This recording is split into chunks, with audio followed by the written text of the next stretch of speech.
How's everyone doing today? It's your boy JJ Domination, and we're coming at you with a special podcast, and it's just going to be me riding solo for this one. I have a lot of things that I need to break down today, and I'm going to have some timestamps in the beginning of the video after I get through the intro. So if you're trying to skip ahead to a certain time, just look at the screen. It'll be like written down, on the screen, I'm pretty sure. But we have a lot of different things to get into today. I don't know if this will be one big episode or if it'll be broken up into like 2 or 3 parts, but we're going to go ahead and get into it. So here are some of the things we'll be discussing. Dak Prescott, did he really turn down a $30 million per year contract? Also, which rookie quarterbacks caught my eye based on their preseason tape and preseason debuts? Also, which running back is most likely to get paid, Melvin Gordon or Ezekiel Elliott? Also, what the hell is going on with Andrew Luck? Is he actually healthy? Are you sure it's a calf injury? I felt like we've heard this before in a different sport with another great player. Also, which players will be my breakout candidates for the 2019-2020 season? Well, there's only one way to find out, as we are officially about to begin the JJ special podcast about the NFL. So, ladies and gentlemen, the first podcast topic that we're going to be talking about today deals with Dallas Cowboy quarterback Dak Prescott. Now, Dak Prescott apparently turned down a $30 million per year contract. Now, when I first heard this report, honestly, I thought it was fake. I wanted some real sources to pick up on this. I wanted networks to pick up on it because I thought it was fake. I thought it was one of those like fake news. We're just trying to stir up drama with the Cowboys type of thing. That's what I thought it was at first. But no, he actually turned down a $30 million per year contract, which, based on how the money works, that would have put him top 5 at his position in terms of pay. He is actually looking for a $40 million per year contract, and based on that salary, if he were to sign a 5-year deal, he would be the first ever $200 million quarterback, which, I'm going to be honest with you, Dak Prescott is barely worth half of that. So the fact that he was offered a $30 million deal, in my opinion, he should have just taken it.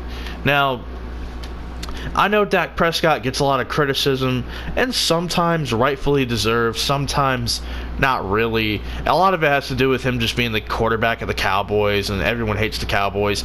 Honestly, I'm just going to give you a time frame and how my opinion has changed about Dak Prescott. So, in his rookie season, I thought he was pretty impressive. In year 2, I thought he was trash. In year 3, which I'm pretty sure was last season, I thought he showed me that he was above average. He's not going to blow you away as a quarterback, but I thought last year he was above average. So my overall opinion of Dak Prescott is that he's above average. He had a really good rookie season. He was trash his second season. And then, this past season, he was pretty much above average. Basically what I expected out of him.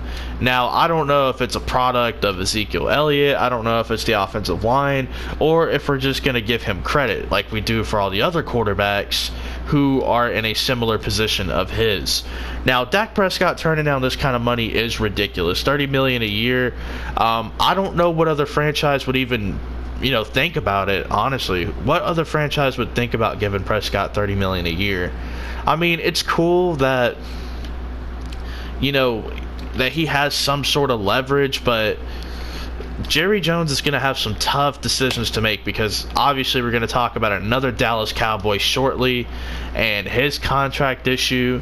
And, there's just a lot of mouths to feed, in Dallas. And I feel like if it doesn't get done, then this team is in big trouble in terms of who they might lose and what they might lose. So it's just very interesting to see the development of the Dak Prescott situation. Now, as a general manager, how much would you pay him? For me, I would pay him, around 18 to 20 million per year. That's how much I'd be willing to pay him. If I have to give him 23 million a year, I might do that for a 3-year contract. because you never know with Dak Prescott. I mean, in my opinion, I think he should be running the ball a little bit more, and I like the fact that Amari Cooper is on this team because I just felt like based on the limited sample size, he looks like a fit next to Dak Prescott. But when it comes to money, I can't justify giving this guy $40 million a year. Let me know down in the comment section below. Would you give Dak $40 million a year? Would you give him $30 million a year? Hell, would you give him $20 million a year? Let me know down in the comment section as we transition into our next topic. Alright, ladies and gentlemen, from one dysfunctional organization to another, we're going to be talking about one of their best players now, Antonio Brown. Now, I'm not saying Dak Prescott's like the best player for the Cowboys, but he's a pretty important one at the quarterback position. But anyway, we're here to talk about Antonio Brown and his grievance against the NFL with the helmet situation. So a helmet that Antonio Brown has been wearing his entire career is now being, banned from the NFL. It's being, discontinued or whatever. And Antonio Brown threatened retirement over this helmet. Now, it's not just any helmet, of course. It's one that he's worn for his career. So I kind of get it. It's something that he's comfortable with. But there are a lot of helmets over time that have been outlawed. Tom Brady had to change helmets. Aaron Rodgers had to change helmets. When Justin Tuck retired, I'm pretty sure that helmet was abolished. So, or not abolished, but yeah, abolished, like discontinued, whatever. So I've pretty much been in agreement on Antonio Brown with a lot of what's happened with him. The helmet thing I just think is kind of silly. At the end of the day, just, change the helmet, get it over with, right? Well, there's more of a development to this. So he actually had a meeting with the NFL executives or whatever, or the NFLPA. I forgot exactly who he had a meeting with. And, basically they're not going to overrule what they've already decided about his helmet. So it's banned, it's no longer available. Antonio Brown did go to Instagram and he was basically talking about how, although he doesn't agree with the ruling, his goal right now is to try to get on the field for week 1 of the Oakland Raiders regular season, which, is cool. He's saying the right stuff. It's what you want to hear from Antonio Brown. And he's been catching a lot of shit. And, I kind of understand why, because of everything that's happened with Pittsburgh. People are saying he's a diva. And, initially I was like, this guy's going to be turning out $30 million because of a helmet. Like, he's got to put his money where his mouth is if he's actually going to retire. But I like that he just came to the realization, like, you know what? They won't overturn it. I don't like it, but my goal is to help this team. I'm over that helmet dispute stuff. Let me just focus on what's really important, which is helping the Oakland Raiders, helping this team be more successful, giving Derek Carr a real weapon other than Jared Cook, who, by the way, is no longer on this team. He's in New Orleans playing for the Saints. So I like that response from Antonio Brown. Of course, a lot of people are going to say he's a big crybaby, he's a child, he's a diva, he's a terrible teammate, he's a cancer. You're going to hear all the typical responses from people who have never been in a locker room in their life. Take it from a guy, and granted, I don't have like this world-renowned experience or anything. I played in middle school, but I can tell you I've been in plenty of locker room environments as a player and even as an assistant head coach at one time. I can go ahead and tell you from experience, like, being in the locker room, some players on the field versus how they are in the locker room, it's totally different. It's night and day, especially even with the younger kids. Antonio Brown probably comes off as like a guy who is more concerned about his brand, but I can promise you he's probably a way better teammate than he gets credit for. Hard Knocks, you have to keep in mind, yes, there's a lot of realism. There's also a lot of bullshit that goes down, which is mainly for entertainment. Like Jonathan Abram acting like some high character. He probably is a very funny, charismatic guy in real life, but the reality is he's probably a good teammate and a good locker room guy, and he's probably going to fight for you instead of trying to fight you. Now, he is an interesting character for sure, and it's on camera, it's documented, whatever. But focusing more on Antonio Brown, I'm glad that he's over the helmet incident. I've been on his side about a lot of things going on with him wanting to get out of Pittsburgh. I was on his side with the whole Big Ben Roethlisberger dispute. I was on his side. The team MVP stuff, I was just kind of like, whatever, like, if that's what you really care about, then you need to get out of here. And the fact that he basically made it so difficult for Pittsburgh to find a trade they actually liked, I actually appreciated that. Not letting the organization capitalize on your name value. You literally intentionally deteriorated your image so that the Raiders could basically give up, basically give up nothing to get you a 4th and a 5th round pick. That's nothing compared to what they got for Amari Cooper. Like, they got a first, for Amari Cooper. Antonio Brown gets a 4th and a 5th round pick. So Dallas, they look kind of smart and kind of stupid at the same time, because it's like, yeah, they got Amari Cooper to help them, but they look stupid because look at what the cost was for Antonio Brown, a guy that fits your culture way better than he does in Pittsburgh. But for me, Antonio Brown, I'm glad he's over the helmet dispute. I have nothing really more to say about it. I'm just glad that it's kind of dying down and we're more focused on what he can do for the Raiders. And for fantasy owners out there who drafted way too early, by the way, why do people draft during freaking training camp, by the way? Why is that even a thing? The fact that people actually draft so early is kind of mind-blowing. Like, injuries could happen. Like, are they not aware of that? Like, what's even up with that? But for those fantasy owners who draft literally during training camp, it has to be, music to your ears to hear that Antonio Brown will be back, and, he's going to try to play week 1 of the regular season, which is a Monday night game, the late night Monday night game, by the way, against the Denver Broncos. So Antonio Brown will have plenty of time to try to get back on the field. But, we're done talking about Antonio Brown, just about, and now we're going to segue over to our next topic. Now here we are going to move on to another topic, and it's about rookie quarterbacks who I thought really, not only impressed, but just kind of my impression on on how those rookie quarterbacks played. And we're going to start off, of course, with Daniel Jones, man, who kind of just stole the show and kind of made everyone, including me, look stupid. Now, yes, I had a low grade on Daniel Jones. I didn't think he was a first-round pick or a first-round talent or a first-round anything except for first-round exit in the playoffs if he ever got there. Just kidding. But Daniel Jones really impressed. He went 5 for 5. He threw a touchdown pass. It was a beautiful placed ball as well on the touchdown. That was one of the games that I actually caught live. But I got to give Daniel Jones credit. He looked pretty comfortable out there. He kind of looked like he was throwing with a purpose as well. Kind of like if he heard all the criticism and was ready to make people eat their words. He looked pretty good out there, and I think that's safe to say. Very comfortable. We'll see what he does in his second preseason game, but it's nice to see him out there feeling confident the more he throws. And like I said, go look at that game. Go look at his drive where he threw that touchdown to Benny Fowler. I mean, it was a beautifully placed ball. You couldn't have put it anywhere else. But let's move on to some other rookie quarterbacks, of course. Let's talk about the number 1 overall pick, Kyler Murray, who made his debut. Didn't play that much, maybe 1 or 2 drives against the LA Chargers.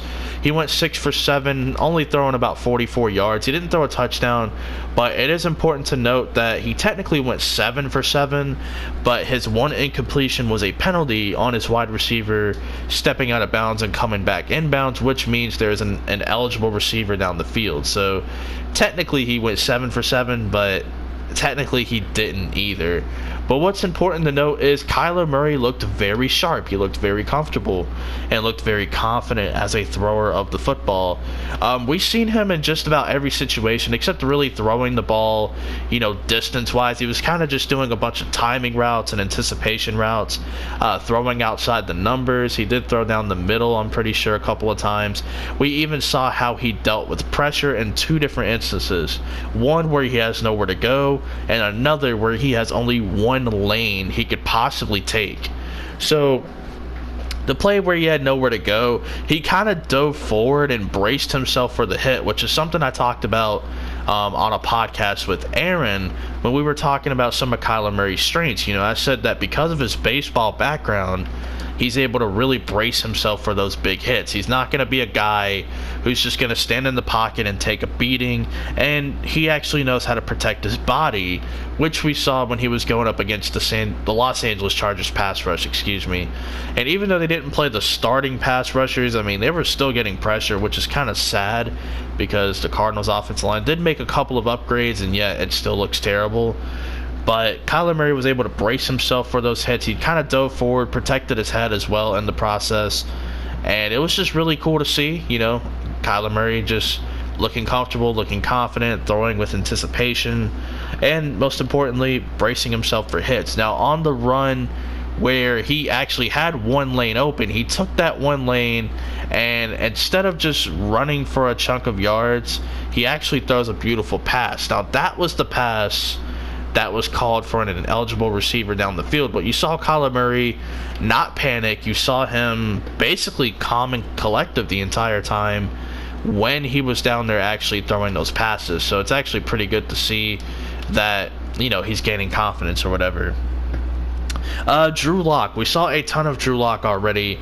We saw him in the game against the Atlanta Falcons when when they played in the Hall of Fame game, and then we saw him against Seattle a lot more. He just doesn't look like he's ready to start. I think it's that safe to say. He shows flashes of what he can do. Like, that he has a cannon arm. He just has to find his rhythm and find some accuracy and create chemistry with the guys that he's playing with. But in all reality, I just don't think he's ready to start. And it's not a knock against him, but some guys just come into the league ready to go. Some guys just come in needing to prove themselves and kind of needing, just time to grow and develop. And I think Drew Lock falls into that category of needing more time to grow and develop, which is okay. There's no shame in that. Not everybody is going to be an early bloomer. Not everybody's going to come in and light the world up like Baker Mayfield either. So if Drew Lock needs time to develop, if he needs time to, get right and get comfortable in this system, then that's okay. I think he deserves it. It wasn't like he was a first-round pick. He was a second-round pick. He could have been a first-round pick, but he just kept slipping. The draft was kind of weird as well towards the bottom half of the first round. So, it's just very interesting right there. Drew Lock, I would definitely just give more time to develop, but he does look confident out there, in a sense. Like he carries himself good. He looks confident, but he's not playing like it necessarily. He just needs more time to grow. And then we have Dwayne Haskins, another guy out there who it looked kind of rough for him out there, but of course you say outside of the interceptions he looked all right, but you can't really ignore the interceptions because they're there. You know what I'm saying? Like, one of those interceptions was just crazy. The other one was just a, poor placed ball, whereas the other one was just poor judgment. Like, what are you looking at? What did you see there that made you think that play would even work, or that throw was going to be put, in the right spot? Was there even an eligible receiver right there? Like, he had one interception where it was just ridiculous. Like, what are you even looking at? And then the other one was kind of just a misplaced ball, mainly a good play on the part of Mack Wilson, who took it back to the house. But overall, Haskins did look pretty confident out there, but he looks like he needs a little bit more time to develop and grow himself. Now, what's interesting is his college teammate, Terry McLaurin, is one of the receivers on the team, and he did target him a few times as well when Dwayne Haskins was playing. But, in all reality, he's just not quite ready yet. I know a lot of Redskins fans are excited, and a lot of people who thought Haskins was going to be the number one quarterback in this draft, probably like to think that he's ready to go as well. I think he's a guy who maybe towards the second half of the season, maybe the Redskins are like 2-6, 3-5. Maybe things just aren't going well. Case Keenum's garbage. Colt McCoy can't throw past 10 yards. And you're like, you know what? Let's just start that kid Haskins. What do we got to lose? We're not competitive. What do we have to lose? He could find himself in that kind of situation. But Haskins, one of those interceptions, the one by Greedy Williams, was just crazy. I don't know what he saw. The other one was just bad ball placement, even a better play from Mack Wilson. But he just needs time to grow. I think that's safe to say. But that's really all I want to talk about with the rookie quarterbacks. I mean, yeah, Will Grier, whatever. I don't really have much to say about him. Ryan Finley, yeah, whatever. I don't really have a whole lot to say about the other rookies. Those are really the guys that I just wanted to touch on the most as we transition into our next topic. Now here we are, we're going to be talking about a very interesting situation right now, and it involves which running back would you rather pay, Melvin Gordon or Ezekiel Elliott, and which running back is most likely to get paid, Melvin Gordon or Ezekiel Elliott. Now, I made a video talking about the reality about the running back position, which is the production's replaceable. Melvin Gordon's a talented dude. He's a top 10 running back in the league. Zeke, you can make the argument he's the best. I'll say he's top 3 for now. But which one would I rather pay? Probably Melvin Gordon. I just feel like he'll come at a cheaper price. But me personally, I wouldn't pay Melvin Gordon because the Chargers have Austin Eckler on the roster.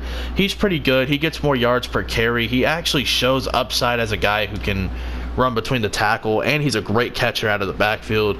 And then Justin Jackson can do the work on the ground as well if you don't want Eckler to be your main ball handler or ball carrier, I guess you could say. But with Zeke, it's like, we saw Darren McFadden rush for almost 1,100 yards behind that offensive line. Granted, he didn't have the touchdowns, but it just goes to show you can have a 1,000-yard rusher with anyone behind Dallas's offensive line, even Darren fucking McFadden. That's literally what it comes down to. Now, which running back is most likely to get paid? Probably Ezekiel Elliott, if you want me to be honest with you. I think Jerry Jones will, budge. I think he'll bite, and he'll just take the bullet. I think he'll end up paying Ezekiel Elliott. I don't advise Jerry Jones to do that. I would actually stick it out with Tony Pollard, if I'm being honest. This isn't me being anti-running back or anything. This is just me saying it's easy to find production outside of it, so don't put too much stock into your running backs. Now, unless he's like a 3-down back like a Kamara or a Christian McCaffrey, or hell, even a Saquon, yeah, you can put some stock into them, but, because they're really elite at what they do. But, Zeke, it's like, yeah, Zeke's a talented dude, but, you can find guys who can run behind Dallas's offensive line.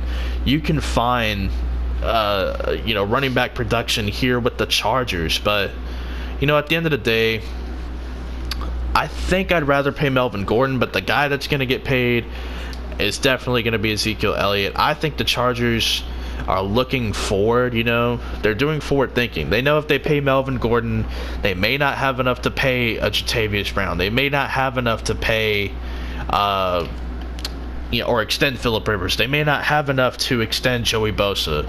They may not have enough to give Melvin Ingram another contract. They may not have enough to invest in Hunter Henry. They may not have enough to extend Mike Williams.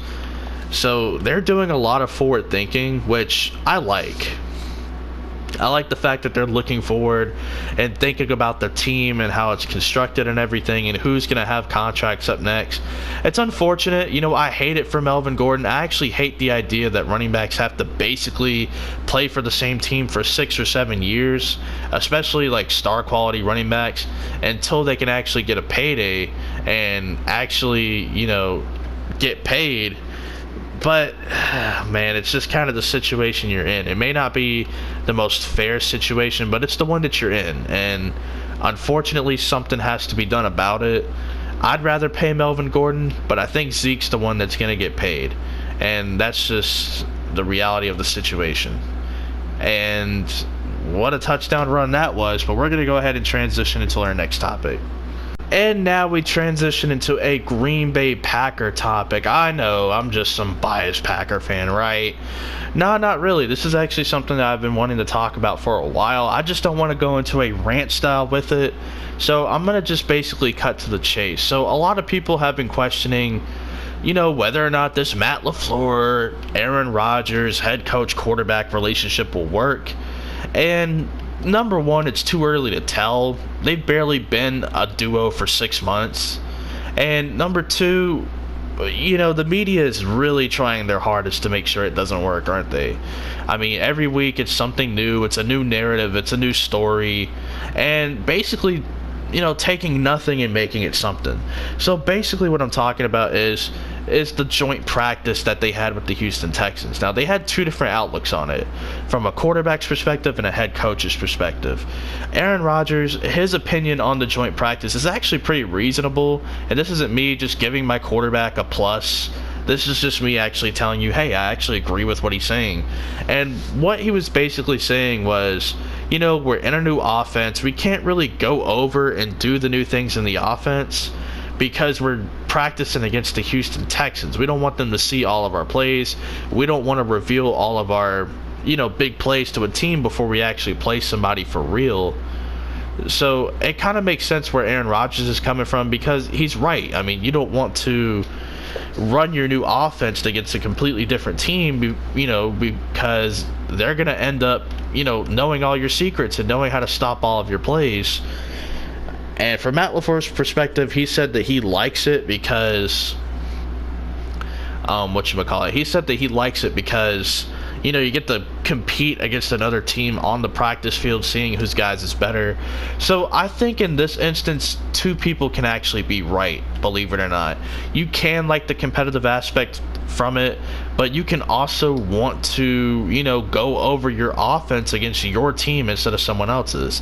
I think you can be right about two different things without necessarily disagreeing. I think people just come to the conclusion that you either have to agree with one statement and disagree with the other statement, or you can't see it from either perspective.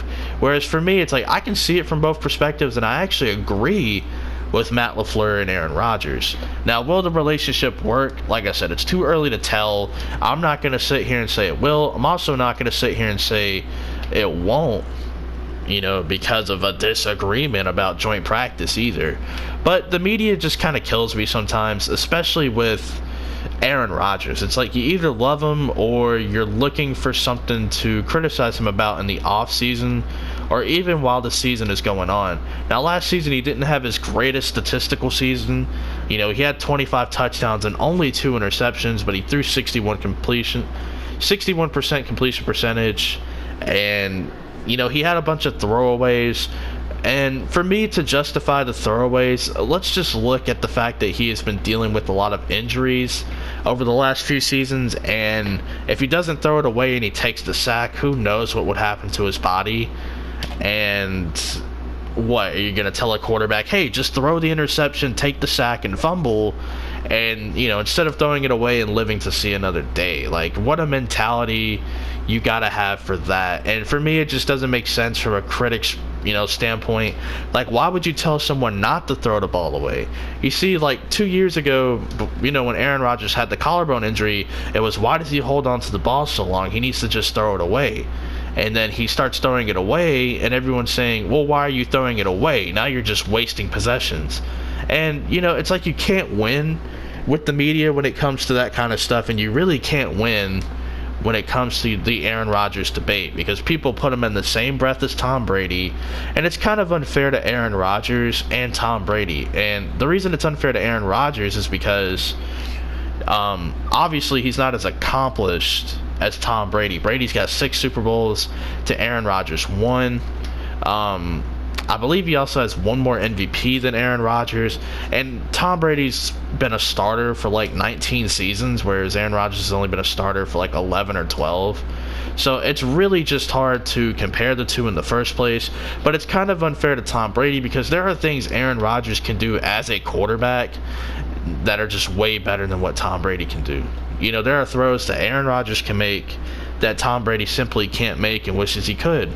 And, and that's what the reality is of the situation, whether you like or hate both guys, or like one and hate the other. So, will the relationship work?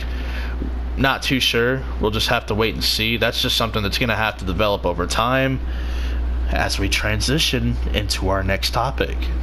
Now we have another interesting topic. We're going to be talking about Andrew Luck, the former comeback player of the year. He's been a pretty damn good quarterback his entire career. Some people consider him elite. I don't. I think he's the tier under in that Matt Ryan, Phillip Rivers threshold. But if you consider him elite, that's cool. I mean, he definitely has elite tendencies, elite talent, but he's not quite there in terms of being an elite quarterback. But anyway, this one has to do with an injury concern. This doesn't have to do with his elite status or lack thereof. This actually has to do with an injury question, which, you know, with Andrew Luck, unfortunately, regardless of how good he is, it's always going to come up. It's always going to be a question. And apparently in like early or late March, he started having some pain in his calf. And if you've heard that statement before, pain in his calf, and you used to follow and you followed the NBA, then you kind of know where I'm going with this. But he had some pain in his calf. Chris Ballard did an interview yesterday, and he basically said that, you know, now he's having like pain in his ankle or whatever, and he's not gonna guarantee whether or not he starts for week 1. And then now they're saying that this undisclosed ankle injury is gonna have him out until, you know, out for the preseason at least. I'm kind of concerned about Andrew Luck, but I figured I'd just give his health status an update. I don't know if he has the same doctors as Kevin Durant. Actually, he doesn't, because, you know, Golden State's doctors are different from the Colts doctors. But I'm kind of concerned about Andrew Luck. I hope this isn't a Kevin Durant situation where it's a calf injury. Oh, no, it's an Achilles injury. Oh, nope, it's a broken ankle. You know, like, I hope it's nothing too severe. You know, I hope Andrew Luck's okay, because this is a guy who just came back from an injury not too long ago, and he was one of the best quarterbacks in football last year. And now here he is, potentially battling another injury, and he may not be cleared to go until week 1, maybe not even for week 1, which is very concerning for that football team. Because if Andrew Luck's not there, the Colts and the Colts are just not going to be the same team. You know what I'm saying? Like, the Colts are not going to be, you know, good without Andrew Luck. I mean, Jacoby Brissett's a fine backup, but even when they had him before, they weren't really winning games. And it's not all on Jacoby Brissett. Like, the defense was bad. Maybe you can actually go like 500 with him, but, you know, Andrew Luck being hurt definitely lessens your team's chances. So it's also just something interesting to think about with Andrew Luck. You know, is he going to be healthy? Is he going to be the same? This is a guy that some people, including myself, are kind of picking to be a league leader in certain categories and potentially be top 3 in MVP discussion. So if he's not healthy, the Colts are going to be in trouble. And trust me, if he's injured, this team won't be finishing first or second in that division. I think it's safe to say. You still have the Houston Texans. I think Tennessee is being massively underrated. A lot of it has to do because Mariota hasn't been able to get over the hump. And then in Jacksonville, you know, we'll see about Nick Foles. But I figured I'd just give this update on Andrew Luck's health. I want to see him out there. I hope he's healthy, man. I really do. Because, you know, last season he took away a lot of those concerns for me. But the injury concern, unfortunately, will never go away, especially now with this quote-unquote calf injury, which I hope isn't serious, but it sounds like it may be. Best of luck to Andrew Luck. Best of luck to the Indianapolis Colts. Let me know down below, Colts fans, how are you feeling about that as we transition to our next topic.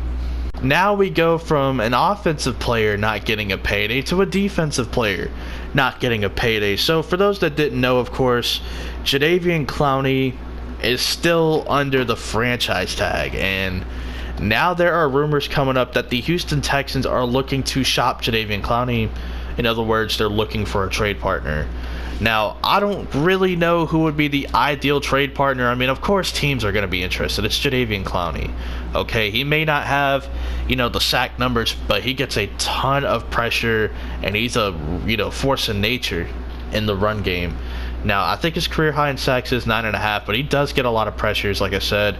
Very good against the run as well. Someone will definitely take Jadeveon Clowney. They'll definitely love to have Jadeveon Clowney on the team. What team will that be? I don't know. I don't see them trading within their division, within their conference. It could be a possibility, but damn, if he gets sent to the NFC, then I'm just curious of who that NFC team is and who is going to be the guy to pay Jadeveon Clowney. Also, I'm pretty sure it would have to be a team willing to pay Jadeveon Clowney right away, which is also interesting. But will Clowney get traded? I think it's a possibility. It could happen at the trade deadline. It could be a Khalil Mack situation where it's like right before, it's right before the regular season starts. But I don't know what teams would trade for Clowney. It'd have to be one with cap space still in order to be able to extend them. It would have to be, somebody that needs an edge rusher. Maybe, I don't know exactly what they would give up for Jadeveon Clowney. Is he worth a first-round pick? Is he worth a second and a fifth-round pick? Is he a second and a fourth-round pick? Do you have to throw in a player? I don't know when it comes to him. But I have an idea that, it's going to be a pretty good price to get him. Pretty good in terms of maybe the value for both sides, and him not coming cheap. He's not going to be worth a fifth and a seventh round pick like Michael Bennett. He is going to be pricey. He is going to be a tad bit expensive. But if you want one of the elite defensive players in our league, it's going to come at a price. So when it comes to Jadeveon Clowney, we'll see if he gets traded. We'll see who trades for him and what teams are going to be out there who are going to be interested. But you ought to know teams are going to be interested. I guess I'll throw 3 possible trade destinations. One of them being the Cleveland Browns. Don't rule anything out with Cleveland. They seem to be able to make trades. They have assets as well. They'll definitely be a team that can do it. Another team, maybe a strange one, but the Philadelphia Eagles. Maybe they're willing to part ways with maybe a player or two. Maybe they give up, a couple of picks as well. Could be an interesting one. And then a third team, of course, is the Miami Dolphins. They could just trade for Jadeveon Clowney. He's 24 or 25, maybe even 26, but he's somewhere in that age range. And, he could be a developmental player and a guy to build around for the Miami Dolphins defense. It could be very intriguing and very interesting. But we are going to get into our final topic, and it has to do with breakout players. My top breakout player candidates. So we'll see you there. And finally, the moment you've all been waiting for, the last segment. We're talking about top 10 breakout players of the 2019 to 2020 season.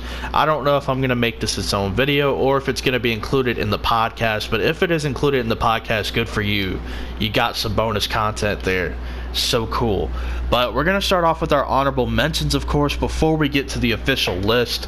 As you can see about the 2 teams we're using, they will have a representative in the official list. But let's get to the honorable mentions real quick. Number 1 from the Buffalo Bills, we have middle linebacker Tremaine Edmonds. Of course, he's going to be entering his second season. A tackling beast, kind of went under the radar for his rookie season because of the dominance of the linebackers and defensive backs in his draft class. It's going to be kind of hard to overshadow or to, outshine them because he got overshadowed. Another player is a starting running back for the Kansas City Chiefs, who is finally getting his real opportunity, and that's Damian Williams. No Kareem Hunt. It didn't seem like much of a problem for this squad because in the playoffs he didn't skip a beat. We'll see what he does for a full season as the Chiefs starting running back. From the Indianapolis Colts, he is a kick returner / slot receiver / running back, Nyheim Hines. Nyheim Hines, like we just said, is a specialist. He does a lot of things. He's used at a lot of different roles. He's kind of a poor man's Tariq Cohen, but hell, poor man's Tariq Cohen is still a playmaker. From the Dallas Cowboys, he's an interior defensive lineman, primarily playing the defensive tackle position. It's Malik Collins, who is in a contract season. I just feel like he's going to break out and burst onto the scene for the Dallas Cowboys. They're going to need another dominant presence other than DeMarcus Lawrence. I say he's the guy that steps up. From the Jacksonville Jaguars, he is a second-year player from the University of Florida, staying in state for a professional team, the Jacksonville Jaguars, like we just mentioned. Taven Bryan, the defensive tackle. Taven Bryan's an interesting one. He will definitely get some playing time, definitely get an opportunity to shine for Jacksonville. How much of a role will he be used in? I'm not too sure, but that defensive line definitely has created a lot of depth despite moving on from Malik Jackson via getting cut. This guy was a quarterback from the 2018 NFL Draft. Not a big favorite of mine, but he is starting to grow on me. He's just got to cut down those turnovers. And with a nice supporting cast around him, you would hope, naturally, he just gets better. We're talking about Sam Darnold of the New York Jets. I mean, he's got Le'Veon Bell. Quincy Enunwa is coming back from injury. This team traded for Jamison Crowder. Got a couple of veteran offensive linemen, and the defense ought to give you a few opportunities to make some plays this season. It's all up to Sam Darnold and whether or not he will capitalize on those opportunities. This guy is a 6'4" speedy wide receiver from the Green Bay Packers. A lot of people expect Aaron Jones to make the cut. Spoiler, he didn't make honorable mentions or the official list because he's a guy that a lot of people expect to break out as well. And plus, for me, it's just a little too obvious. You can say that about a lot of people on this list. But anyway, the speedy receiver we're talking about for Green Bay is Marquez Valdes-Scantling. Now, Marquez Valdes-Scantling is a beast, man. He definitely showed strides of what he could do. It's all about getting that communication and timing right with Aaron Rodgers, and he will definitely be able to succeed. Green Bay seems to produce non-first-round wide receivers all the time. Marquez Valdes-Scantling could be another one to that group. The next guy up, he is an edge rusher for the Baltimore Ravens, and he was second on the team in pressures and sacks. We're talking about Matthew Judon. Matthew Judon is going to have to be the next man up, and he was pretty damn good last year with the Baltimore Ravens. On a team that had Za'Darius Smith and Terrell Suggs, he's definitely going to be the next in line to be that dominant pass rusher that this team needs. Next up, we have a second-year running back. I almost said rookie, but a second-year running back from the Washington Redskins. We're talking about Darius Geis. Darius Geis, of course, missed his rookie season with a torn ACL. It looks like he may be questionable whether or not he starts or gets playing time early on in the season because he's dealing with more injury stuff. But we're talking about Darius Geis, of course. Best of luck for him. I hope he gets to play. And finally, we have a running back from the Seattle Seahawks who wasn't really getting the shine in his first season. As a matter of fact, Chris Carson was picked ahead of him in terms of who's going to be the bell cow, who's going to get the workload. And we're talking about Rashad Penny. Now, Rashad Penny's entering his second season. Now that his body is adjusted to the NFL and he's fully healthy, he could be taking snaps away from Chris Carson this season. Now let's get on to the official list. So all the names that you hear from here on out are going to be a part of the official list. So let's start in Cincinnati. We're talking about defensive end Carl Lawson, who is going to be entering his third season. Carl Lawson, pretty dominant in his rookie season. He had 8 sacks, but only had 1 last year because of injury. Dealing with some knee injuries right there. He was just one of those players who I consider one of my guys. A guy that the draft community wasn't really paying much attention to, and the media really didn't give him proper attention. He went in the 4th round. I had him as a late 1st, early 2nd round prospect. And luckily for me, he looks like he could be a pretty good player. I think this is the year he gets double-digit sacks and ends up being pretty good in applying pressure on the quarterback. Now we go to the Denver Broncos, the team that is being pictured here on the screen. And we're going to be talking about second-year pass rusher Bradley Chubb. Bradley Chubb had 12 sacks last year as a rookie, only half a sack less than Khalil Mack, who was second in Defensive Player of the Year contention. Granted, he did a lot more than get sacks, but it's just something to think about. A rookie almost had the same sack production as the best edge rusher in the game. Bradley Chubb, I think, will definitely increase those numbers and could potentially, not saying he will, potentially have 15 sacks on the season with a lot of tackles per loss. With Vic Fangio coming here to be the head coach and work with the defense as well, it's going to be an interesting time there for Denver. Now we move on to the Tampa Bay Buccaneers. You know, they got a guy over there in the wide receiver room who I just think will naturally have to step up and be a breakout player. That is going to be Chris Godwin from Tampa Bay. Now, of course, he is now this team's wide receiver number 2, which now means the workload increases. No Deshaun Jackson, he's now with Philadelphia via trade. No Adam Humphries, he leaves during free agency to go to Tennessee. So Chris Godwin is now wide receiver number 2. He has the skill set. He was pretty solid last year in a limited role. I think this year as a full-time starter, he's only going to get better. Now we move on to the Philadelphia Eagles. He was labeled as one of my guys. The reason he hasn't reached his potential, similar to Carl Lawson, due to injury, but he's shown flashes of what he could do, and that's Sidney Jones, the cornerback from the Philadelphia Eagles. What makes him so unique, in my opinion, is the fact that he is not like your stereotypical University of Washington corner. A lot of those corners are pretty damn good in zone coverage and press coverage. Well, Sidney Jones is a guy who was good in man coverage and press coverage. So he's basically an aggressive 6'1" corner who I think can do a little bit of everything for a team out there. And if Philadelphia can dial up some nice blitzes, Sidney Jones ought to be able to hold his own, man. He showed a lot of potential last year in limited playing time. He missed the season before due to injury, and he couldn't really find his way onto the field.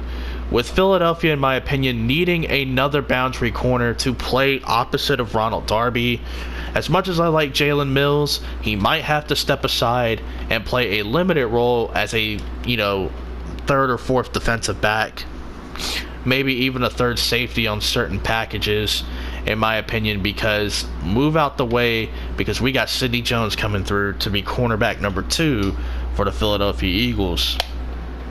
Now from the San Francisco 49ers, you see him on the field right now as he just got sacked by Von Miller. We're talking about Jimmy Garoppolo, or as I like to call him, Jimmy Garoppolo.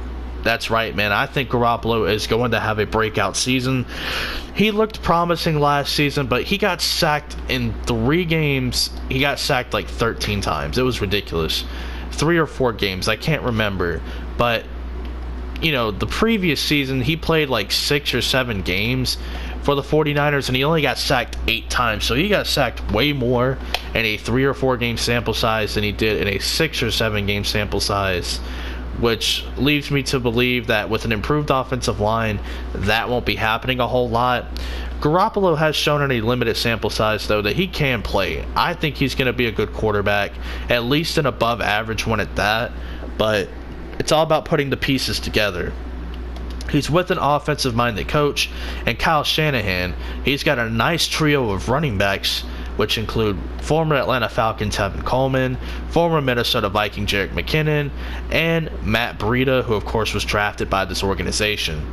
You also have an interesting room of wide receivers that include Dante Pettis, Trent Taylor. You have George Kittle at tight end.